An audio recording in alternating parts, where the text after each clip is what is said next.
Saudara-saudaraku yang kekasih dalam Tuhan, selamat bergabung kembali bagi kita di dalam seminar pada sore hari ini untuk memecahkan kebingungan gereja Mazhaben hari ke-7 tentang misteri siapa sebenarnya Syarah 4000 itu, simbolkah atau literal.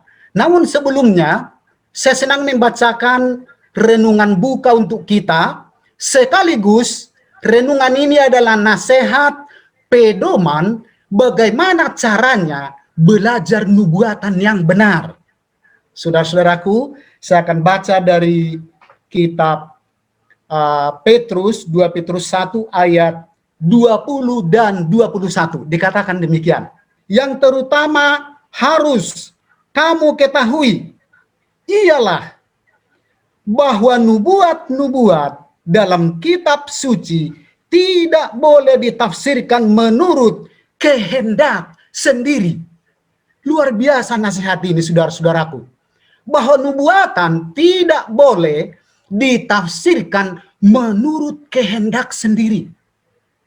Artinya, sepintar apapun orang, mungkin IQ intelijennya hebat, tapi tidak ada hak untuk menginterpretasikan nubuatan. Sebab tidak pernah nubuat dihasilkan oleh kehendak manusia, tetapi oleh dorongan Roh Kudus orang-orang berbicara atas nama Allah. Saudara-saudaraku, seandainya pedoman nasihat ini umat Tuhan menurutinya, tidak ada yang berani menafsir, maka kita menjadi satu iman.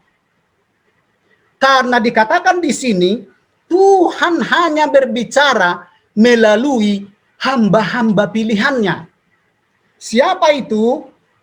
Di dalam Amos 3 ayat 7 dikatakan, sungguh Tuhan Allah tidak berbuat sesuatu tanpa menyatakan keputusannya. Kalau di bahasa Inggris sebetulnya ini his secret. Jadi sebetulnya adalah rahasianya. Jadi tepatnya adalah sungguh Tuhan Allah tidak berbuat sesuatu tanpa menyatakan rahasianya kepada hamba-hambanya para nabi. Saudara-saudaraku, siapakah yang berhak menginterpretasikan nubuatan atau mengungkap rahasia sorga, rahasia Tuhan? Itu hanya nabi utusannya, messengers atau rasul. Nah, dengan demikian saudaraku, pada sore hari ini, karena adanya kebingungan di antara kita umat, sehingga kita perlu, saudara-saudaraku, memiliki pedoman ini menjadi pedoman kita yang pasti, sehingga kita akan memiliki pegangan yang benar tentang ungkapan rahasia nubuatan. Jadi saudara-saudaraku, ini sebagai renungan pembuka untuk kita, nubuatan tidak boleh ditafsir menurut kehendak sendiri manusia, tetapi hanya melalui nabi-nabi utusan Tuhan. Mari kita berdoa bersama-sama. Bapa kami yang di sorga, dikuduskanlah kiranya namamu. Datanglah kerajaanmu, jadilah kehendakmu di bumi seperti di sorga. Puji syukur kembali ya Tuhan, dalam kasih Tuhan Engkau mempertemukan kami, walaupun kami berbeda tempat dan berjauhan. Namun saat ini, kasih Tuhan mempertemukan kami melalui channel webinar ini ya Bapak. Lebih dahulu kami serahkan acara kami ini ke dalam tangan-Mu. Kiranya Roh Kudus dan hikmat dari sorga Engkau berikan bagi kami. Indah janji-Mu ya Bapa, bahwa semua orang yang membaca dan mendengar kata-kata nubuat ini dan yang menuruti apa yang tertulis di dalamnya, karena waktunya sudah dekat. Ya Tuhan, betapa rindunya kami menjadi bagian daripada rencana-Mu yang indah ini untuk berbahagia, tidak dalam kebingungan yang pasti. Oleh sebab itu ya Tuhan, terima kasih waktu yang indah sore hari ini. Kami akan menunjukkan, kami akan melihat apa rahasia yang telah diungkap oleh tulisan-tulisan yang diilhami dari sorga, yang menjadi pegangan kami, pedoman kami yang pasti. Terima kasih ya Tuhan, karena begitu banyak yang berminat hadir. Tolong ya Tuhan, berkati kehadiran mereka. Buka pikiran dan sediakan hati mereka ya Bapa, untuk dapat menerima ungkapan kebenaran ini. Sehingga kami akan sama-sama berbahagia, mengerti akan rahasia surga yang sangat mahal ini.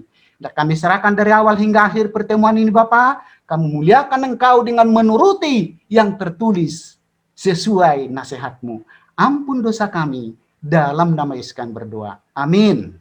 Baik, terima kasih saudara-saudaraku yang kekasih dalam Tuhan.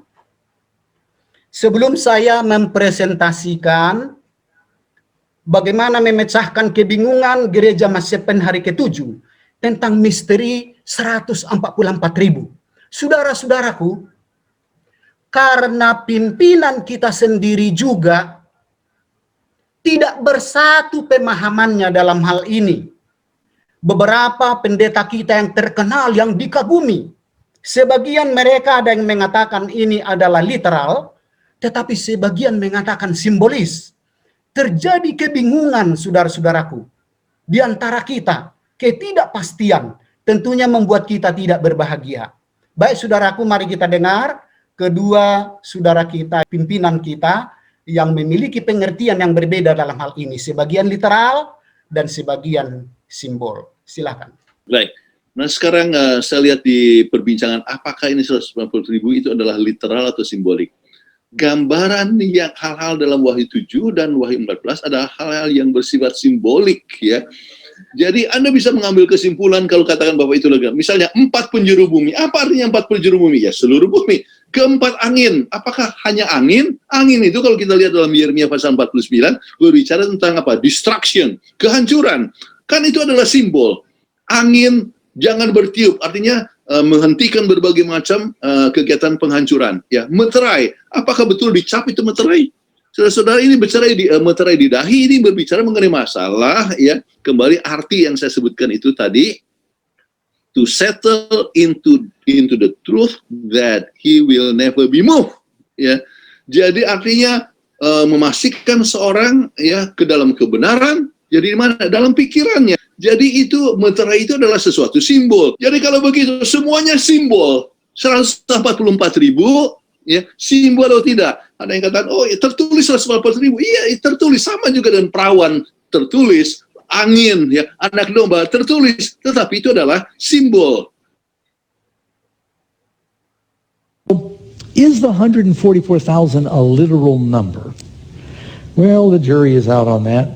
I have been inclined to think yes, because the names in Revelation are typically symbolic. The numbers have real value. Case in point, how many foundations in the New Jerusalem? 12, and it doesn't tell us what the stones are? Yes. Is that real or is that just imaginary? How many gates? Are there really 12 gates? And the tree of life has how many kinds of fruit? 12. How many times a year? 12. It's better than Baskin Robbins. All those varieties that they've got. Is that literal? So the numbers in Revelation have real value. The names are symbolic. I'm inclined to... Baik, saudara-saudaraku, kita sudah mendengarkan kedua pimpinan kita yang sangat dikagumi di dalam gereja kita Advent. Ya, pimpinan tertinggi kita terbagi dua pemahaman mereka. Pendeta Jonathan Kuntaraf yang kita cintai, yang kita hormati, berpegang pada kesimpulannya dengan alasan-alasannya itu simbolis. Tetapi pendeta kita yang kita hormati, Dodge Batchelor, dia memiliki pedoman yang tertulis bahwa beliau berkesimpulan itu adalah literal. Saudara-saudaraku, terjadi persimpangan di pimpinan kita, membuat kita tidak berbahagia dan menjadi bingung. Oleh sebab itu, pada sore hari ini kita akan mengungkap yang manakah yang pasti di antara keduanya ini. Oleh sebab itu, saudara-saudaraku, mari kita ikuti materi daripada presentasi ini yang akan saya tunjukkan kepada saudara bukti-bukti yang kuat dari utusan Tuhan yang pasti yang dapat kita percaya sebagai pedoman kita. Baik saudara-saudaraku, memecahkan kebingungan gereja Masepen hari ke-7 tentang misteri 144.000. Harus ada pedoman kita yang pasti dan kuat, barulah kita memiliki pondasi pengharapan yang pasti. Ingat saudara-saudaraku, hanya dengan pengertian kebenaran yang pasti, barulah keselamatan kita juga pasti. Oleh sebab itu, supaya tidak ada keraguan kita untuk menemukan pegangan yang pasti, saya senang membaca ada satu nasihat. Siapa-siapa saja oknum-oknum yang mencatat nubuatan yang kita pelajari pada sore hari ini. Sehingga tidak ada keraguan kita dan kita memiliki pedoman, pegangan yang pasti. Saudara-saudaraku, sebelum kitab Wahyu ini ya diturunkan, sudah diceritakan di awal bagaimana datangnya wahyu ini yang bersifat pasti, yang tidak mungkin salah. Karena ini adalah dari Yesus Kristus ya. Saya baca sedikit, karena ini pedoman kita yang menguatkan kita berpegang kepada pegangan yang pasti. Dalam Wahyu 1 ayat 1 sampai 3 ayat saja, dikatakan begini. Inilah wahyu Yesus Kristus yang dikaruniakan Allah kepadanya, supaya ditunjukkannya kepada hamba-hambanya apa yang harus segera terjadi.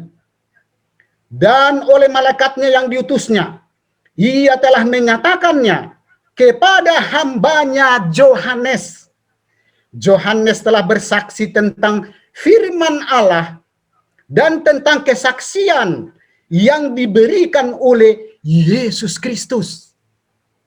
Jadi ini adalah dari Tuhan Allah untuk Yesus Kristus, dan ini kesaksian daripada Yesus Kristus sendiri, yaitu segala sesuatu yang dilihatnya. Jadi apa yang dilihat oleh Yohanes itu yang ditulisnya. Apa yang didengarnya itu yang ditulisnya. Ya. Berbahagialah ia yang membacakan dan mereka yang mendengarkan kata-kata nubuat ini, dan yang menuruti apa yang ada tertulis di dalamnya, sebab waktunya sudah dekat. Jadi saudaraku, di sini tidak semua umat akan berbahagia. Hanya mereka yang membaca dari yang ditulis dan diilhami oleh sorga. Dan yang membaca yang diilhami yang dari sorga. Ya, dan yang menuruti apa yang tertulis, yang diilhami oleh sorga, yang mendapat jaminan berbahagia. Jadi saudara-saudaraku, kembali seperti renungan tadi, begitu banyaknya tafsir sekarang. Banyak minat membacanya. Tetapi janji jaminan di sini ialah hanya membaca dan menuruti yang tertulis dari hamba-hamba Tuhan, yaitu nabi-nabi dan rasul-rasul, itulah yang berbahagia. Jadi saudaraku, kita rindu semua supaya berbahagia kita semua yang hadir dalam webinar ini. Mari kita berpegang hanya kepada yang ditulis, diilhami oleh sorga, yaitu yang ditulis oleh nabi dan rasul. Itu yang pasti.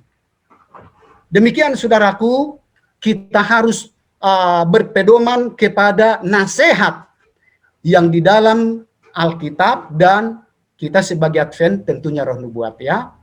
Baik saudara-saudaraku, kita lanjut. Ada nasihat di sini untuk membuat kita rendah hati sore hari ini. Pendek saja dari Ellen G. White, yang ditulisnya nasihat ini kepada pendeta dan pelan Injil. Berarti nasihat ini adalah kepada seluruh pendeta dan kepada seluruh penginjil. Ya, dikatakan apa? Marilah kita menggunakan waktu lebih banyak untuk mempelajari Alkitab. Kita belum memahami firman itu sebagaimana seharusnya. Jadi saudaraku, para pendeta, para penginjil belum memahami firman itu sebagaimana seharusnya, makanya terjadi perbedaan. Jadi saudaraku, mari kita rendah hati karena kita belum memahami kebenaran sebagaimana seharusnya. Mari kita ikuti bagaimana sebenarnya yang seharusnya. Inilah kesaksian Yohanes mengenai 144.000 yang ditulis di Wahyu 7 ayat 1 sampai 8. Mari kita ikuti satu persatu ayat ini. Kemudian daripada itu aku melihat 4 malaikat berdiri pada keempat penjuru bumi. Dan mereka menahan keempat angin bumi supaya jangan ada angin bertiup di darat atau di laut atau di pohon-pohon. Kemudian, dan aku melihat seorang malaikat lain muncul dari tempat matahari terbit. Ia membawa materai Allah yang hidup, dan ia berseru dengan suara nyaring kepada keempat malaikat yang ditugaskan untuk merusakkan bumi dan laut. Katanya, janganlah merusakkan bumi atau laut atau pohon-pohon sebelum kami memateraikan hamba-hamba Allah kami pada dahi mereka. Dan aku mendengar jumlah mereka yang dimateraikan itu 144.000 yang telah dimateraikan dari semua suku keturunan Israel. Amin, saudara-saudaraku. Ini yang dilihat dan didengar oleh Yohanes Pewahyu dari Yesus Kristus yang tidak mungkin salah. Apa yang dilihatnya? Ada 4 malaikat ditugaskan menahan keempat angin bumi. Tidak boleh bertiup sama sekali. Pastikan aman, tidak boleh angin ini bertiup. Kemudian malaikat dari matahari terbit naik, membawa materai Allah yang hidup. Apa artinya materai Allah yang hidup?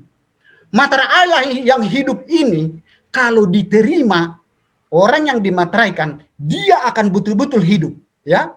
Dan ia berseru dengan suara nyaring kepada keempat yang ditugaskan untuk merusakkan bumi dan laut, supaya jangan merusakkan bumi atau laut atau pohon. Tidak boleh angin bertiup, tidak boleh ada pengrusakan. Sampai ya hamba-hamba Allah itu dimateraikan pada dahi mereka. Dengan kata lain, saudaraku, dipastikan harus masa damai dan tenang. Proses pemateran 4.000 itu barulah diizinkan angin bertiup dan diizinkan ada pengrusakan. Dan di sini dikatakan, aku mendengar jumlah mereka yang dimateraikan. Berapa yang dimateraikan? Didengar adalah 144.000. Saudaraku, kita mulai makin serius ini. Apa artinya jumlah? Dan dikatakan di sini 144.000. Jumlah berarti satu angka tertentu kalau dikatakan jumlah. Tidak boleh tambah 1, tidak boleh kurang 1. Karena jumlahnya menjadi lain. Jumlah adalah ditetapkan 144.000.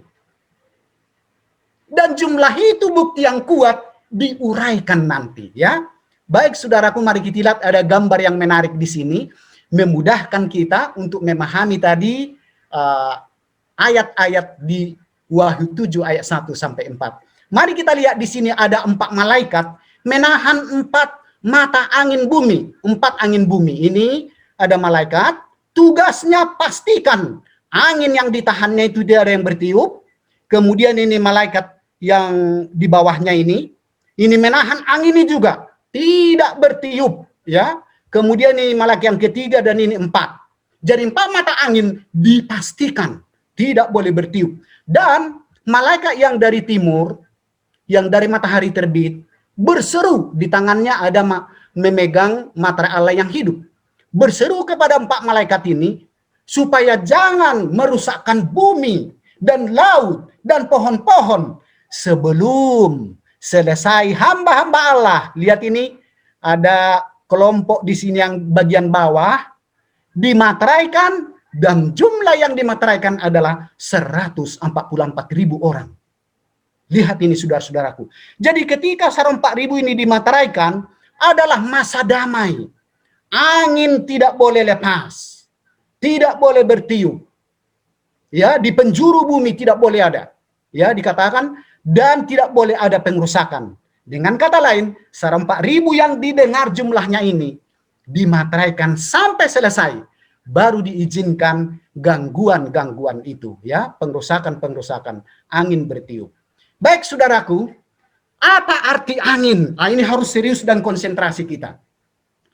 Pada umumnya, pengertian angin Advent sudah tahu, itu adalah mengenai peperangan, kekacauan, politik, dan juga banyak malapetaka-malapetaka yang menyusahkan. Inilah jenis angin yang sudah familiar dimengerti oleh orang Advent. Tetapi saudaraku, sore hari ini ada rahasia ungkapan angin yang selama ini kita belum tahu. Dan ini menolong kita mengungkap mengenai Wahyu 7, 144.000. Saudaraku, ada jenis angin yang jarang sekali kita dengar.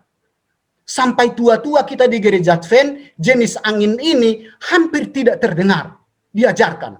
Angin apa ini yang ditahan? Ya, saudara-saudaraku, mari kita lihat bacaan ini ya. Untuk lebih mengerti angin yang ditahan oleh 4 mata angin yang 4 malaikat ini, angin yang mana sebenarnya ini? Karena kenapa saudaraku? Kalau angin peperangan dari dahulu tak pernah ditahan Tuhan. Ya, sejak terjadinya perang di dunia ini, kerajaan pertama ya, kita tahu itu kerajaan Babylon. Oh, berperang sampai hari ini ya, berperang dengan Medo-Parsi, Gerika, Romawi, peperangan tak pernah henti sampai hari ini. Dengan kata lain, bahwa bukan angin ini yang ditahan Tuhan, bukan. Tetapi ada angin yang ditahan Tuhan, angin yang lain yang belum pernah kita pahami secara familiar. Angin apa itu saudara? Mari kita berbahagia sore hari ini mengerti angin yang ditahan itu. Karena dari dulu perang nggak ditahan Tuhan. Berarti bukan angin itu yang ditahan. Ada angin yang baru sebenarnya yang belum kita ketahui, yang sore hari ini terungkap dalam webinar kita ini. Wahyu 13 ayat 16-17.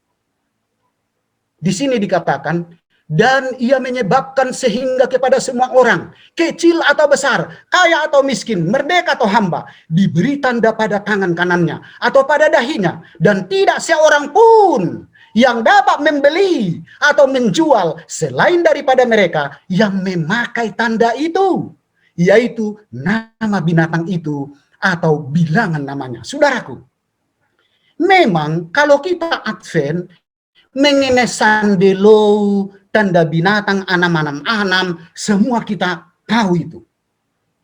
Familiar mengenai sandelo. Tetapi sebenarnya sandelo ini adalah angin yang ditahan, itu yang terbatas kita tahu. Apa kata Ellen G. White yang menolong kita mengerti Wahyu pasal 7, angin yang ditahan itu? Saat ini kita temukan tulisan Ellen White dalam bukunya Testimoni Jilid 5 halaman 152. Ya, dikatakan begini. Waktunya akan datang apabila kita kelak tidak mungkin dapat berbelanja dengan harga berapapun. Keputusan akan segera keluar, melarang orang-orang untuk berjual beli dari siapapun, terkecuali dia yang memiliki tanda binatang itu. Selama sesaat, kami telah mendekati peristiwa ini yang terjadi di California. Namun, ini baru hanya ancaman dari peniupan keempat angin-angin itu. Saudaraku, di zaman Ellen G. White masih hidup, ternyata ancaman sandelo itu sudah pernah terjadi. Tapi ini baru ancaman. Ya, jadi saudaraku, kenapa sandelo itu sampai hari ini masih belum datang? Karena 144.000 belum selesai dimateraikan sampai hari ini.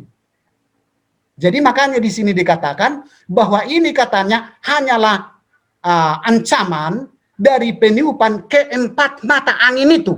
Jadi sandelo ini sampai hari ini itu ditahan, diperintahkan surga. Tidak boleh sandelo itu akan terjadi sebelum dimateraikan hamba-hamba Allah, yaitu 144.000. Dengan kata lain, dilindungi dulu umat pilihan dengan materai keselamatan, materai jaminan kelepasan, barulah diizinkan Tuhan. Sandelou yang ancaman hukuman mati itu akan diizinkan Tuhan.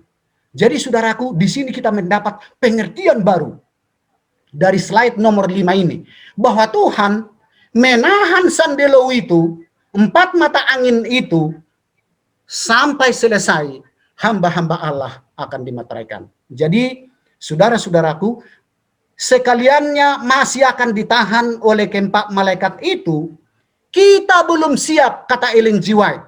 Ya, dalam bukunya yang sama, Testimoni Jilid 5 halaman 152 itu juga sambungannya dikatakan, kita ini belum siap. Makanya 4 mata angin itu masih ditahan. Ya, kita belum siap. Keputusan binatang itu ditahan, ya. Nah, jadi saudara-saudaraku, apabila mata angin ini dilepaskan, maka akan mendatangkan kesusahan seluruh bumi, ya. Jadi kata Ellen G. White, akan berlaku juga ini apabila sudah dilepas, berlaku seluruh bumi. Itu arti daripada 4 mata angin, ya. Oke, mari kita lihat di sini bahwa 104.000, ini 4.000 ini yang jumlahnya 4.000, tidak boleh nambah karena bukan 4.000 lagi. Berkurang pun tak boleh karena bukan 4.000 lagi, ya. Nah, jadi dimateraikan mereka ini sampai selesai, baru 4 mata angin itu akan diizinkan bertiup. Pemateraian 4.000 itu pada masa tenang, ditahannya 4 mata angin. Saudaraku, pengulangan supaya lebih kuat diingatan kita.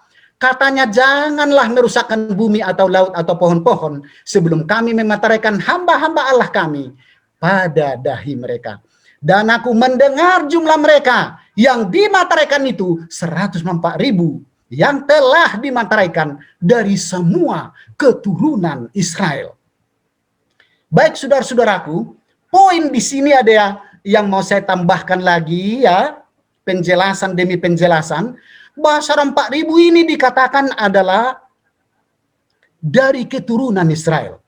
Jadi 4.000 itu harus sudah selesai dimateraikan sebelum tanda binatang itu atau hukum hari Minggu, Sandelou, ditegakkan atau paksakan di masa mendatang. Perhatikan bahwa 4 angin bukan melambangkan peperangan seperti biasanya, atau bukan juga kekacauan biasa, sebab hal ini selalu terjadi sementara 4.000 belum selesai dimateraikan. Sampai hari ini belum muncul 4.000. Sementara peperangan terus menjadi-jadi. Bahkan sekarang sudah mau pecah perang dunia ketiga lagi. Ya, tapi Tuhan tidak menahan itu. Yang ditahan adalah angin Sandelou sebagaimana Ellen G. White sudah sampaikan tadi. Dan kemudian keempat mata angin itu dan keempat malaikat menunjukkan bahwa tanda binatang itu dan pengerusakan 4 malaikat-malaikat perusak menunjukkan akan berlaku ke seluruh bumi. Ya, jadi ini poin yang harus sudah kita pahami, apa yang sudah disampaikan Alkitab dan juga tadi Ellen G. White. Ya, baik. Berasal dari manakah mereka yang 4.000 itu? Saudaraku, perlu kita tahu dari mana mereka berasal, asal-usulnya. Supaya nanti kita mampu membedakan kelompok 4.000 dan kelompok yang tidak terhitung. Wahyu 7:9. 2 kelompok ditunjukkan Tuhan di Wahyu pasal 9. Kelompok yang pertama bisa dihitung. Jumlahnya 4.000 dan diuraikan, ya, 12.000 nanti. Nah, dikatakan Ellen G. White lebih terungkap lagi, ya, menambah pengertian kita makin mengungkap di sini. Ellen G. White sebagai penolong bagi kita sore hari ini, dikatakan Ellen G. White begini, terutama dalam pekerjaan penghabisan bagi sidang. Saudara-saudaraku, terutama pada pekerjaan penghabisan bagi gereja kita SDA. Masa pemateraian mereka yang 144.000 itu. Jadi saudaraku, apa sebenarnya yang terjadi peristiwa di gereja kita, mengakhiri gereja kita ini? Apa peristiwa yang terjadi? Selama ini kita nggak tahu.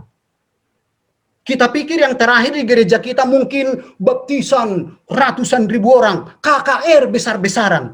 Mungkin itu di bayangan kita. Tetapi yang tertulis itu yang pasti. Ellen G. White sebagai Nabi Tuhan, sebagai utusan Tuhan, telah memberitahukan kepada kita satu rahasia bahwa ada peristiwa yang terakhir terjadi di gereja kita adalah pemeteraian mereka yang 154.000 itu. Yaitu mereka yang akan berdiri tanpa cacat celah di hadapan tahta Allah. Mereka sangat merasakan sangat mendalam kesalahan-kesalahan umat Allah. Saudaraku, ternyata 104.000 ini, sengsaranya hati mereka ini, menyaksikan dosa-dosa umat yang ada. Berkeluh kesah mereka dalam hidupnya. Menyaksikan dosa-dosa umat yang namanya umat Tuhan. Gereja kita, Advent ya. Ini dikemukakan secara tegas melalui gambaran Nabi itu. Mengenai pekerjaan penghabisan. Di bawah lambang orang-orang yang masing-masingnya memegang sebuah senjata pembantai di dalam tangannya. Salah seorang di antara mereka itu berpakaian kain linen dengan sebuah pena penyurat pada sisinya. Saudaraku, kepada Yehezkel ditunjukkan Tuhan juga ternyata pemeteraian ini. Nanti webinar kita berikut membahas Yehezkel 9. Di 9 itu terurai dengan jelas juga bagaimana proses pemeteraian itu dan siapa yang dimeteraikan. Poinnya di sana dikatakan, mereka yang berkeluh kesah di dalam menyaksikan dosa-dosa umat, mereka yang layak menerima cap atau materai di dahi mereka. Sehingga apabila saudara dan saya, kita yang ada di webinar ini, sedih menyaksikan dosa-dosa yang ada di sana, berkeluh kesah, dan mengetahui dosa-dosa itu apa, saudara adalah calon yang akan dimateraikan itu. Jadi Ellen G. White dari kutipan slide ini, bahwa pemeteraian itu 4.000 adalah terakhir pekerjaan di gereja kita. Sehingga di penghujung akhir gereja kita lah ditemukan mereka yang 144.000 itu. Ya. Nah ini ditulis Ellen G. White dalam bukunya Testimonies jilid 3 halaman 266. Ya, kita lanjut lagi. Baik, karena 4.000 itu adalah Israel, bertanya-tanyalah hati kita sekarang. Jika pemeteraian itu adalah di gereja kita, apakah ada di gereja kita orang Israel? Tidak. Karena yang dimateraikan itu sesuai yang dilihat Yohanes dari keturunan Israel. Apa kata Ellen G. White? Sebagai nabi, saksi nabi yang hidup di periode kita, Advent.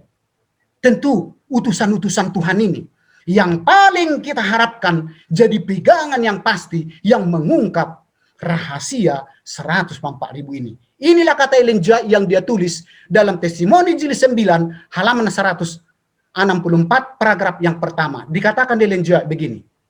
Agar menjadi sidang yang suci dan murni, Masehi Advent hari ke-7, jadi gereja kita, harus memiliki roh suci dalam hati mereka dan dalam rumah tangga mereka.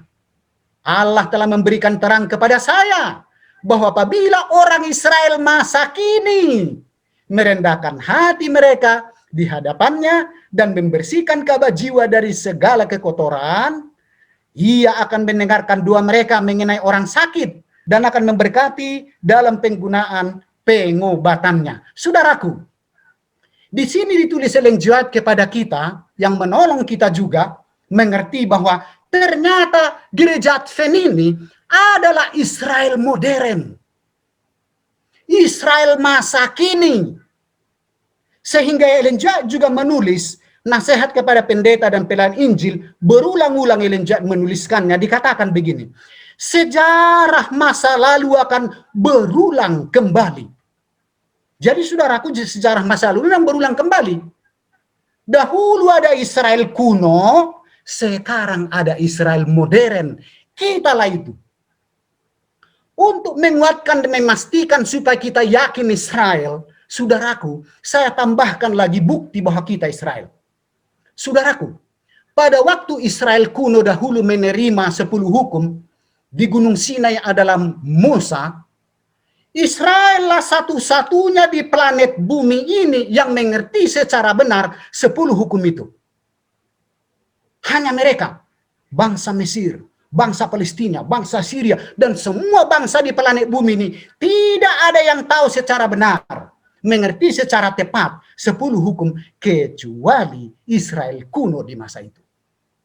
Sekarang pun di masa kita hidup di akhir zaman ini, hanya Advent satu-satunya yang tepat mengerti 10 hukum itu. Makanya kita menjadi pelihara Sabat.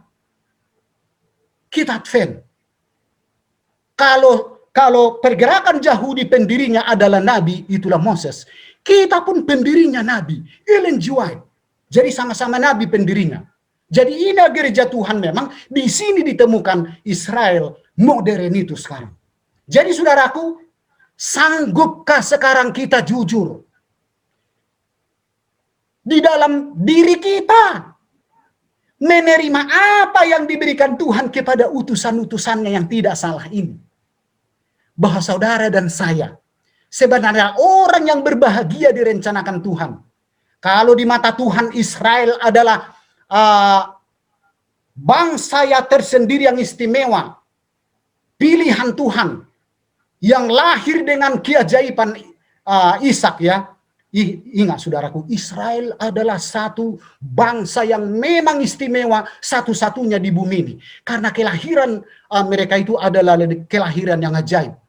Ingat bahwa Sarai sudah menjadi nenek menopaus tapi bisa melahirkan. Berarti ini makhluk rencana Tuhan yang tidak boleh gagal. Oleh sebab itu, rencana Tuhan bagi Israel kuno itu gagal.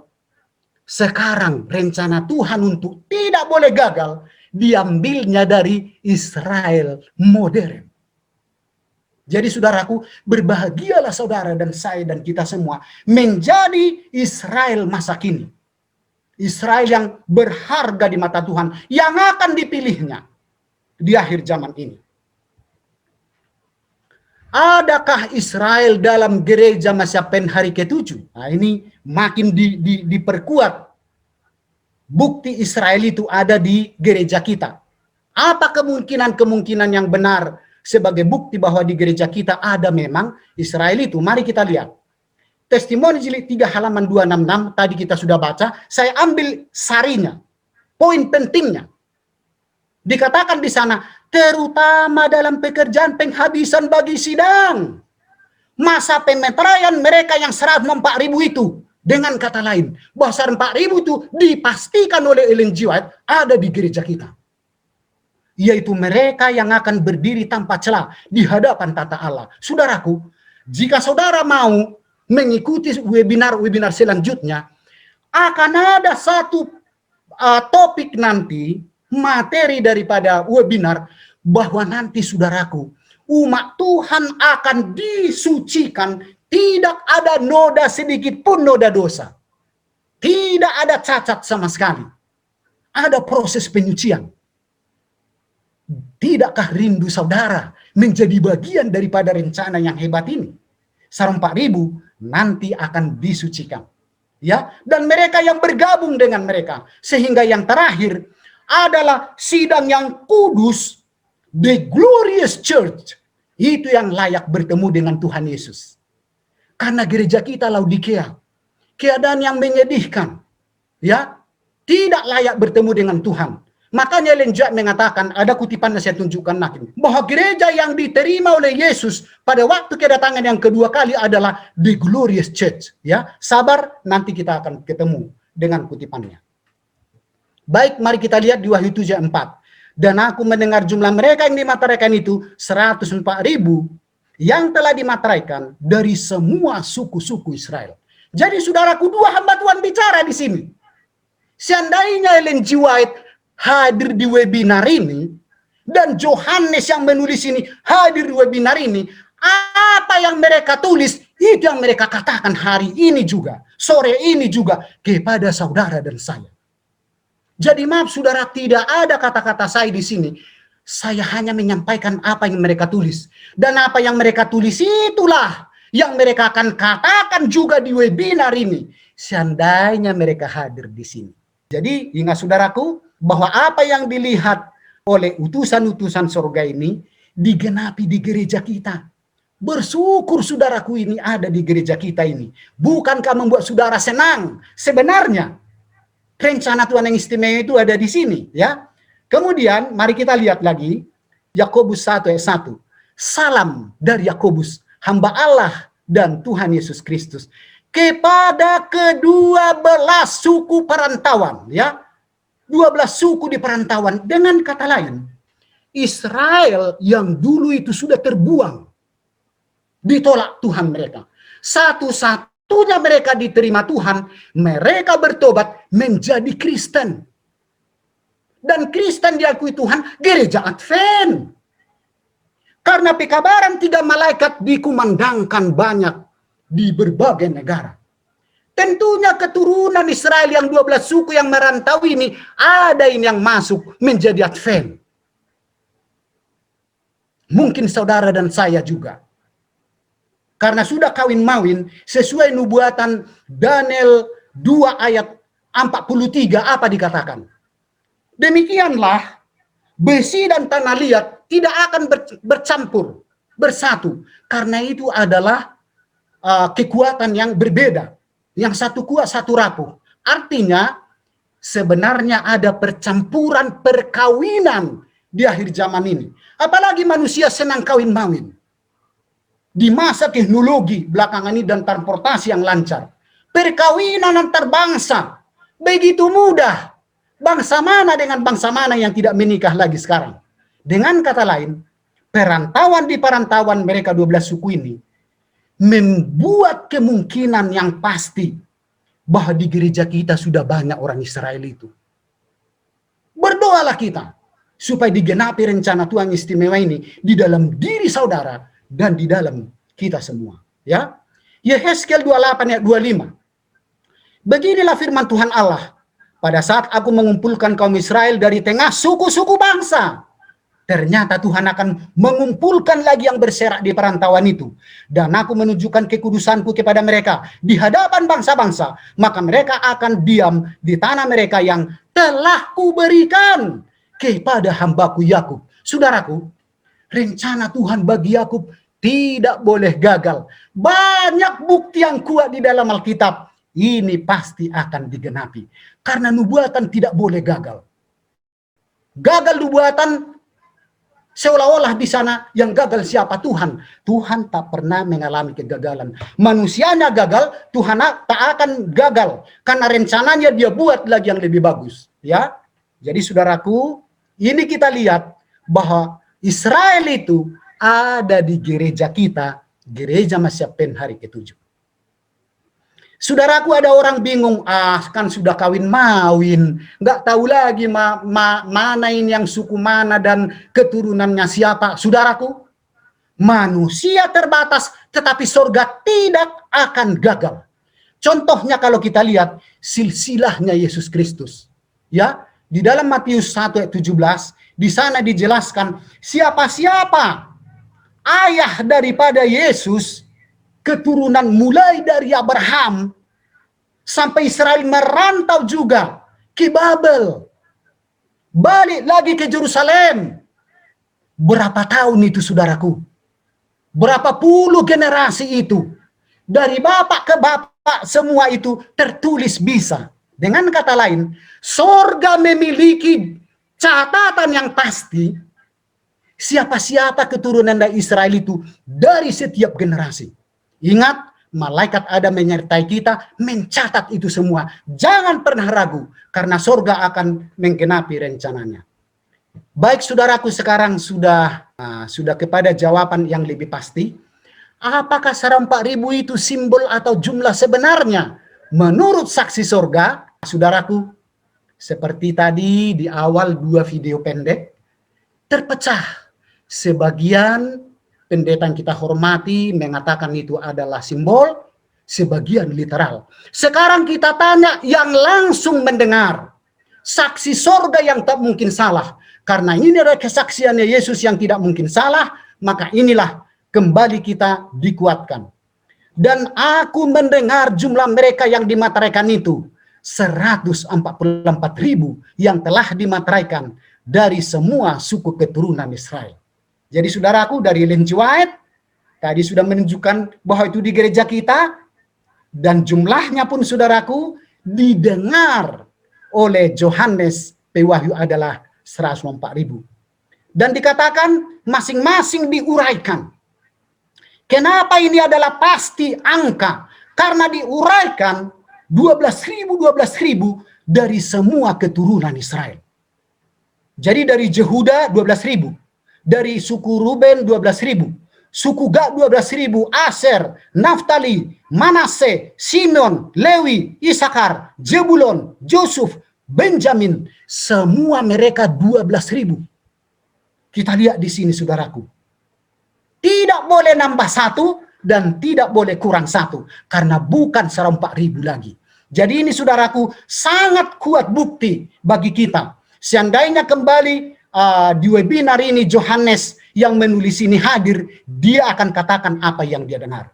Ya, saudaraku, rahasianya tadi saya sudah baca di Amos 3:7 bahwa kepada utusannya lah semua rahasia itu diberitahukan, dan Yohanes pada webinar ini adalah salah seorang hamba Tuhan yang langsung berhubungan dengan sorga, saksi sorga, memberitahukan kepada Sarah dan kepada saya, ini adalah angka yang sebenarnya. Dan ini dari Yesus Kristus yang tidak mungkin salah. Nah, bagaimana Ellen G. White meyakinkan kita juga pada sore hari ini mengenai angka ini?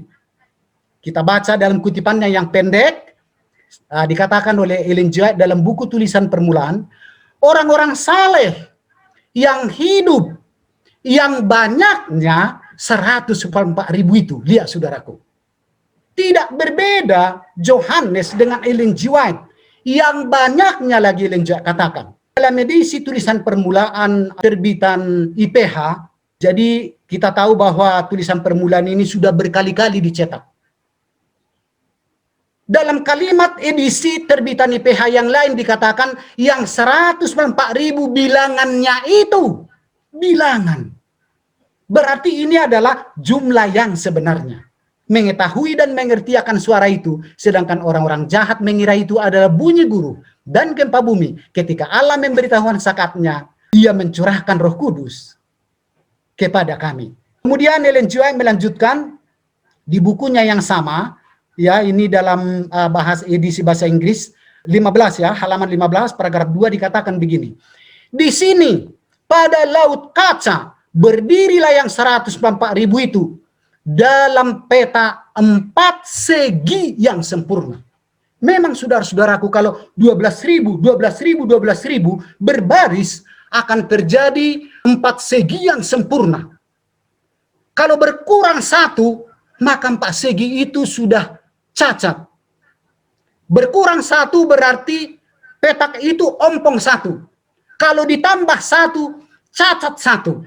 Dengan kata lain, tidak bisa bertambah dan kurang, apalagi menjadi banyak. Dilanjutkan Ellen G. White, di sana saya melihat meja dari batu, nama-nama 104.000 orang itu terukir dengan huruf-huruf emas. Saudaraku, 104.000 kotak sempurna di sorga. Sempurnanya sorga, saudaraku, bukan sempurna di dunia yang berdosa ini. Dikatakan 104.000 itu nama-nama mereka ada terukir dengan huruf emas, specific name, ya.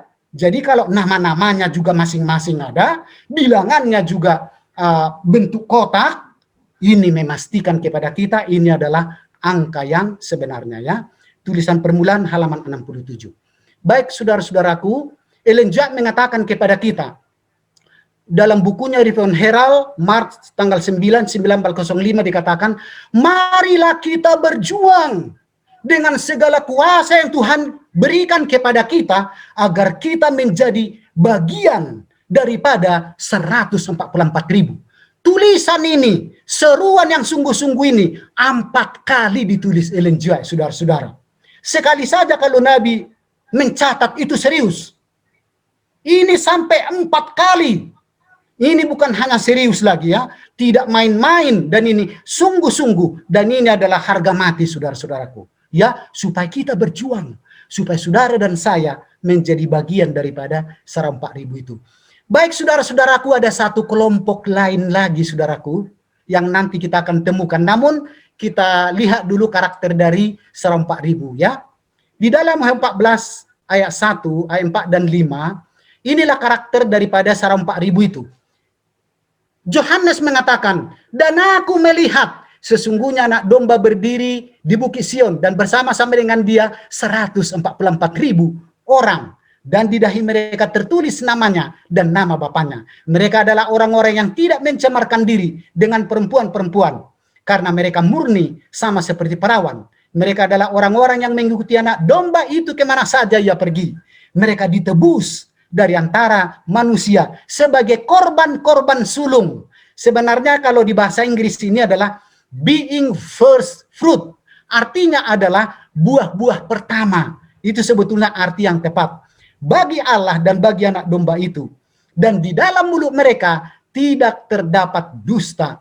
Mereka tidak bercacat celah. Jadi saudaraku, mari saya jelaskan di sini satu poin yang lebih berharga lagi. Di Wahyu pasal 7, Yohanes aku mendengar sarana 4.000. Sekarang bukan mendengar lagi, matanya pun di Wahyu pasal 7 ditunjukkan Tuhan lagi sarana 4.000 kok. Dia katakan apa? Dan aku melihat anak domba berdiri di Bukit Sion bersama-sama dengan dia 144.000 orang. Jadi baik didengar, baik dilihat, 144.000 itu adalah tetap. Tidak berubah menjadi kelompok yang banyak. Jadi jangan kita ragu ya. Jadi baik Wahyu 7, baik 14 itu harmoni. Tetap ada 144.000 itu bertahan, tidak berubah. Baik, tertulis nama ini uraian daripada poin-poin karakternya ya, saudara-saudaraku. Masing-masing saya akan jelaskan bagaimana dari Wahyu 14 tadi. Tempat Sion akhir zaman berada di bumi pada hari-hari terakhir. Saudaraku, karena mereka berdiri di Gunung Sion. Adakah Gunung Sion di bumi? Saudaraku, mari kita lihat tulisan Nabi yang lain. Akan terjadi pada hari-hari terakhir. Gunung rumah Tuhan akan berdiri tegak mengatasi gunung-gunung dan menjulang tinggi di atas bukit-bukit. Dan bangsa-bangsa dan banyak suku bangsa akan pergi serta berkata, mari kita naik ke gunung Tuhan, ke rumah Allah Yakub, supaya ia mengajar kita tentang jalan-jalannya, dan supaya kita berjalan menempuhnya. Sebab dari Sion, ini Sion saudaraku, 144.000 bersama dengan anak domba ya. Sebab dari Sion akan keluar pengajaran dan firman Tuhan dari Jerusalem. Ayat 7, mereka yang pincang akan kujadikan pangkal satu keturunan, dan yang diusir satu bangsa yang kuat, dan Tuhan akan menjadi raja atas mereka di Gunung Sion dari sekarang sampai selama-lamanya. Jadi di sini kita lihat memang 144.000 itu akan bersama di Gunung Sion bersama dengan Yesus menjadi raja mereka. Dan engkau hai menara kawanan domba, hai bukit putri Sion, kepadamu akan datang dan akan kembali pemerintahan yang dahulu, kerajaan akan putri Jerusalem. Saudaraku, kalau dahulu Israel kuno ada Sionnya, maka betullah berulang kembali Sion modern. Karena ada Israel modern, harus ada Sion modernnya. Kalau dulu ada Gunung Sionnya kuno, sekarang pun harus ada Gunung Sion itu. Kalau dulu Tuhan bersama mereka, sekarang pun tertulis pada hari-hari terakhir. Saudaraku, terakhir di gereja kita apa yang terjadi? Pematraian kelompok pertama 144.000. Tapi terakhir di dunia ini, gunung rumah Tuhan, Gunung Sion itu, bangsa-bangsa datang berduyun-duyun datang. Jadi bertobat. Yesus pernah mengatakan dalam kitab Yohanes ya, bahwa masih ada lagi dombaku yang lain. Mereka juga akan kubawa ke kandang. Inilah dombanya yang di luar di hari-hari terakhir. Berduyun-duyun datang saudara-saudaraku. Ya, jadi saudaraku, terakhir di gereja pematraian. Terakhir dunia berduyun-duyun datang. Jadi terakhir-terakhir ini dua-dua ini bicara, saudaraku, ya. Baik, selanjutnya tidak mencemarkan diri dengan perempuan-perempuan. Ellen G. White menjelaskan, saudaraku, mereka disebut anak-anak darah karena mereka memiliki iman yang murni. Advent ini, saudaraku, kalau Advent ini kita tahu didirikan oleh Nabi Ellen G. White, dan juga tulisannya adalah dari Tuhan, ajarannya murni, Advent ini imannya murni. Ya, Advent ini imannya murni. Selama kita tidak akan mencampurkan dengan teori-teori dari luar, ya. Nah, selanjutnya Ellen G. White mengatakan dalam buku The Great Controversy, halaman 381 paragraf 1 dikatakan, dalam Wahyu 17, Babel melambangkan sebagai seorang perempuan, satu gambaran yang digunakan dalam Alkitab sebagai lambang dari sidang. Seorang perempuan saleh melambangkan sidang yang murni. Seorang perempuan sundal melambangkan sidang yang murtad. Saudaraku, 4.000 ini iman mereka hanya yang murni. Mereka tidak mau doktrin teori-teori. Apalagi menerima doktrin dari luar. Walaupun menarik dan masuk akal, mereka menjaga. Hanya yang murni yang menjadi pegangan mereka. Layaklah mereka memang menjadi 4.000.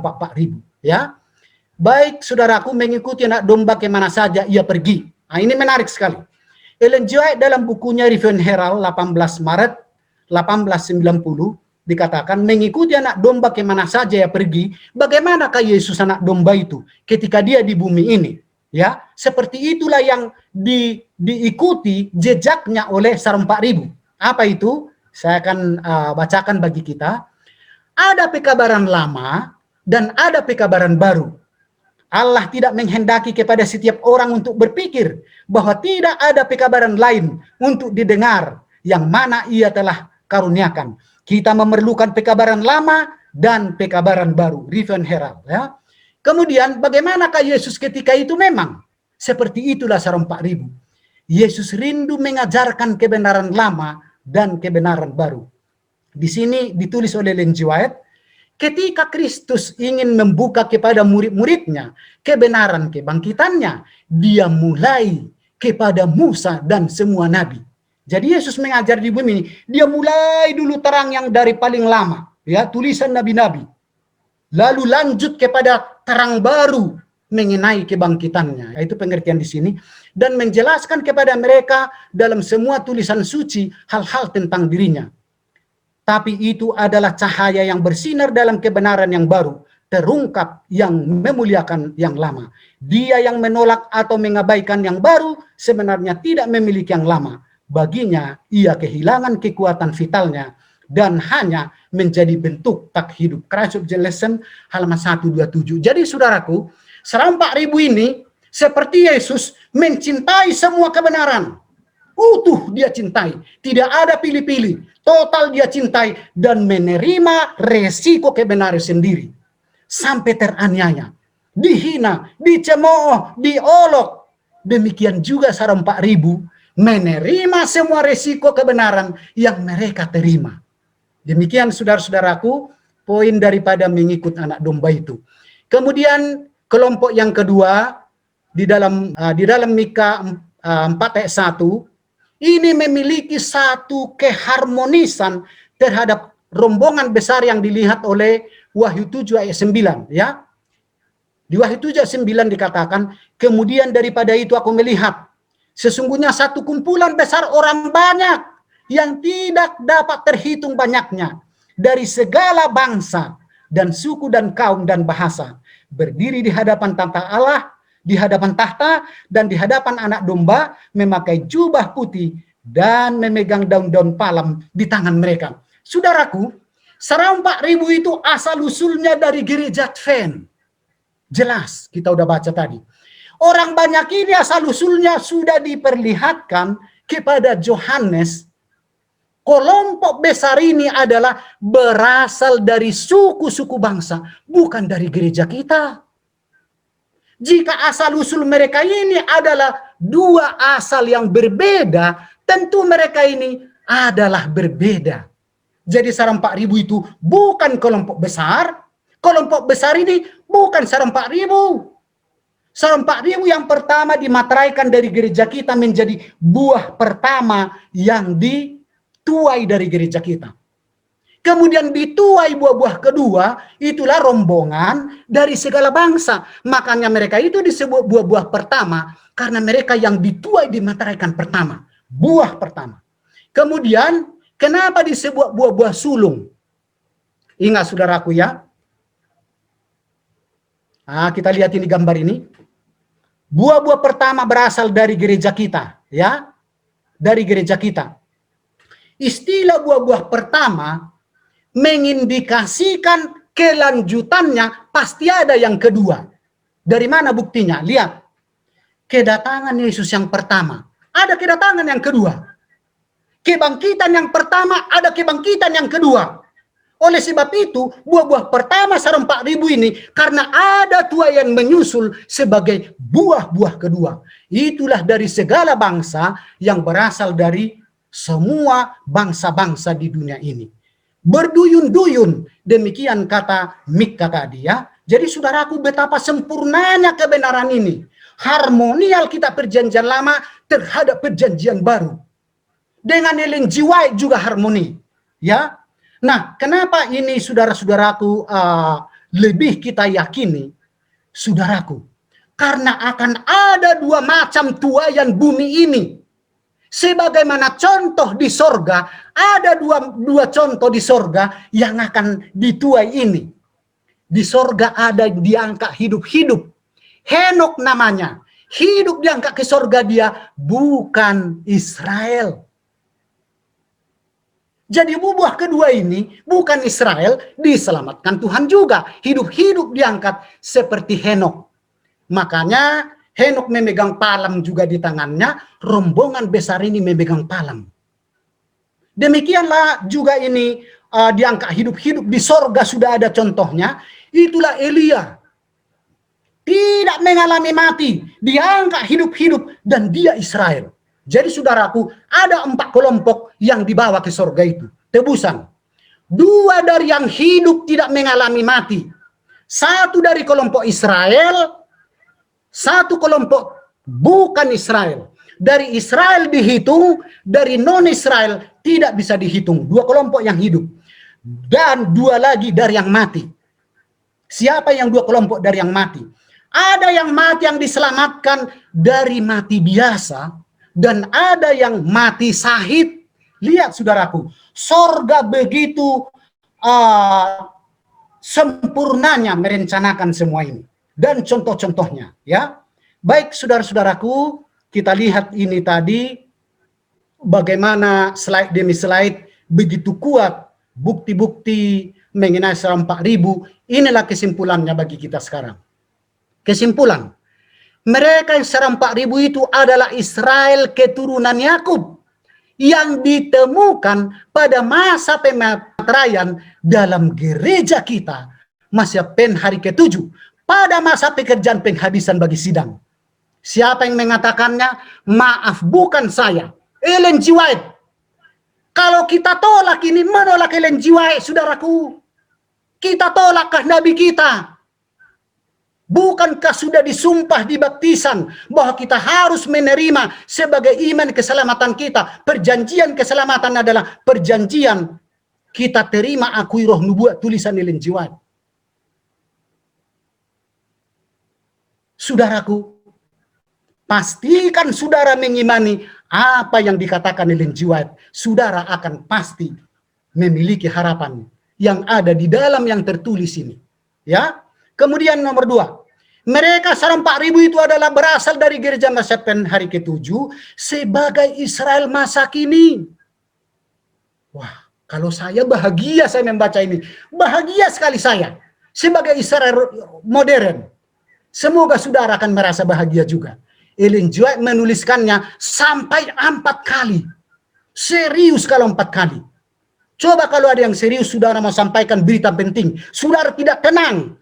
Kalau orang itu tak mengerti, ini juga Ellen G. White tidak tenang ini sekarang. Kalau kita tak mengerti untuk mengerti sarang 4.000 dan harus berjuang. Ingat itu saudaraku. Nomor 3, mereka sarang 4.000 itu adalah jumlah yang sebenarnya. Bukan simbol. atau lambang, ya. Ada di slide 14-15 tadi. Dan mereka sebagai buah-buah pertama. Pertama diselamatkan sidang dulu, baru di luar. Karena sidang ini adalah rumah tangga Tuhan. Coba kalau saudara, prioritas saudara, rumah tangga saudara atau rumah tangga orang luar. Pasti saudara, rumah tangga kita dulu. Ini adalah rumah tangga Tuhan. Diurus dulu ini. Ya, barulah sudah beres. Yang di luar sana domba-domba yang lain akan diselamatkan juga. Nomor 4, mereka 4.000 itu bukanlah rombongan besar, Wahyu 7:9. Karena asal usul mereka adalah berbeda. Yang satu berasal dari sidang Allah mencapai hari ke-7, sementara yang lainnya berasal dari dunia. Dari bangsa-bangsa, bagaimana ini bisa disamakan? Alkitab yang mengatakannya, roh nubuat yang mengatakannya. Kenapa kita sanksi dan kita tolak? Saudaraku, jangan bingung lagi. Pegang apakah Alkitab, karena itu perkataan Tuhan sendiri. Yesus menyampaikan itu kepada hambanya yang dipercaya. Dan hamba yang dipercaya itulah yang layak kita percaya kalau kita mau selamat. Nomor 5 yang terakhir. Rombongan besar Wahyu 7:9 adalah sebagai buah-buah kedua. Domba-domba di luar kandang. Yang terakhir dibawa masuk bergabung umat pilihan, yaitu 104.000 di Gunung Sion. Gunung Sion modern yang terakhir. Tuhan akan lagi di sana. Baik saudaraku, di sini ada kutipan dari Ellen G. White. Senang dan berbahagia saya membacakan ini untuk kita. Karena saya ingin membagikan kebahagiaan ini. Dikatakan begini.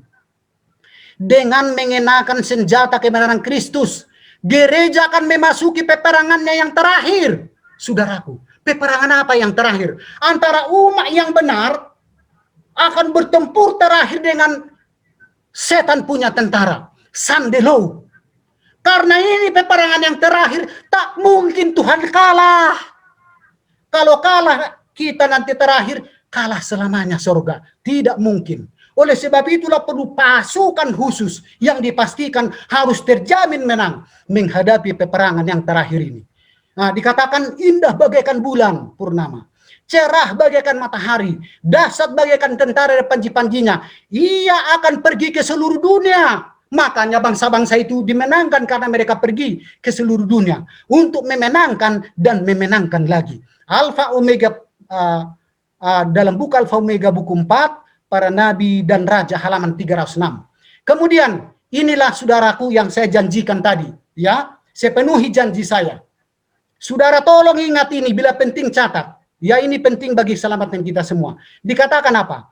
Then the church which our Lord his coming is to receive to himself will be a glorious church. Saudaraku, ternyata gereja yang disambut Tuhan nanti ketika datang kedua kali adalah gereja yang kudus, yang mulia, saudaraku. Glorious church.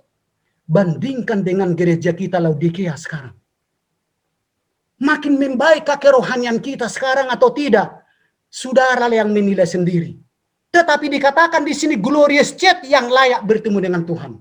Kalau tidak ada yang siap, Yesus tidak akan datang. Mau menjemput siapa? Oleh sebab itulah akan ada glorious church nanti. Gereja kita ini akan disucikan.